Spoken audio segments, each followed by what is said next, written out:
We get set for Packers-Ravens here in Week 17, and Ellie, there is a lot to play for. For the Packers, there is still a chance, however it may be slim, that they can win the NFC North. And for the Ravens, well, they're playing for playoff hopes altogether. Yeah, exactly. It's been kind of an interesting season for the Baltimore Ravens. Talk about that 1-5 start that they had, winning 5 straight games, and then now it's kind of just been a little bit of a mess sort of near the end of the season, like you said, just fighting for that opportunity to try and make a playoff spot. And they're coming off a loss to the Patriots. Sunday Night Football was, gosh, it's hard to know what day it is just because the holiday season, it's been crazy. But yeah, they're meeting on a Saturday night primetime matchup. Packers playing on a Saturday for a second straight week, so. Yeah, we hope your holiday season, by the way, was really really good. Let's start with inactives. We could start even on the Ravens side. Yeah. No Lamar Jackson, because we mentioned the Ravens and they're in the playoff hunt and everything. Yeah, did we think it was going to be a Packers-led team, a Packers team led by Malik Willis and a Ravens team led by Tyler Huntley when this matchup was announced? No, we didn't. But that's where we're at.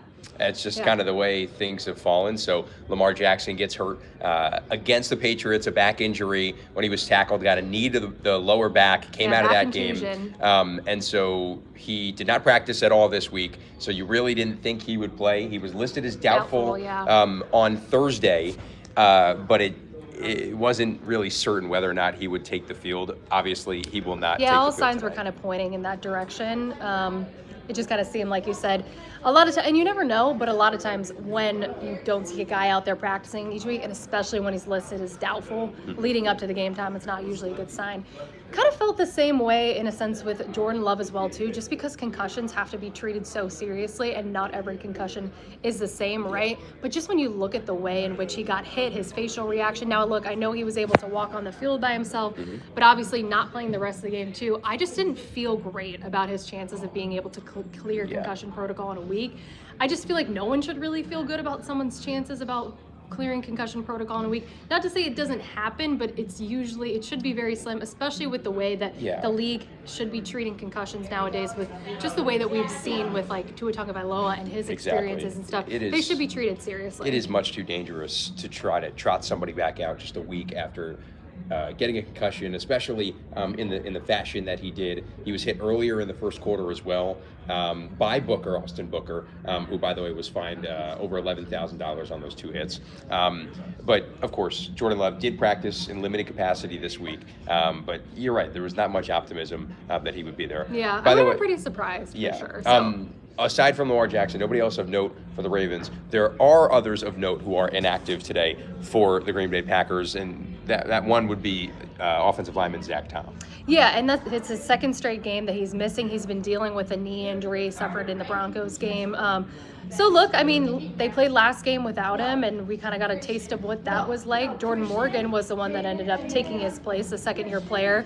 I thought maybe it would be Darian Kinnard, but then it ended up being Jordan Morgan. And unfortunately, the one play that sticks out in my mind with that game from him, and I know that Matt LaFleur commented on it the next day and said he thought he did a pretty good job. Obviously, though, he was asked about the Jordan Morgan play. The play that Malik Willis got hurt on was because that was Jordan Morgan's guy, that it was Montez Sweat on the edge there came and sacked Malik Willis, and that was Jordan Morgan's guy. And so Matt LaFleur was kind of asked about, like, is there any sort of better thing that Jordan Morgan maybe could have done footwork-wise? Because it seemed like he really wasn't in the best position to be ready for Montez Sweat.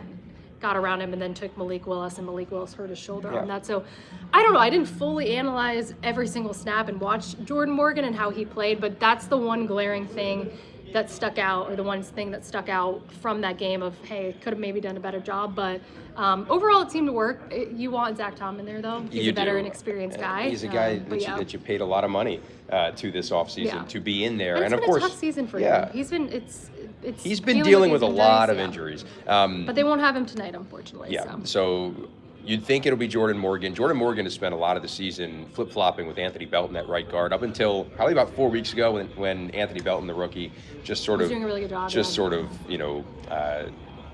I don't know. I guess he just kind of took the spot. It was working, It was working. And so you think Jordan Morgan there's Wes Hodowitz of Packers.com. So I know there were 2 other offensive linemen that were on the injury report, but they are a ghost. Well, Aaron Banks was listed yesterday in a report that he had come down with an illness that has been plaguing virtually the entire locker room. Everybody at some point or another, not everybody, but a lot of them have had it. A lot of guys have been sick. A lot of guys have been sick. There were, let's try to see if I can rattle them off. Really truly tis the season. But on bottom line is Sean Ryan and Aaron Banks both are going to be in the lineup, which, you know, you never know. I feel like it tends to be a lot of time unless it's very bad. Guys are able to kind of fight their way through with an illness. I'll be curious to see, though, because here's the thing. Sometimes guys can fight through because they may not be out there for every single snap. But you're looking at two guys that are out there for every single snap. Right, so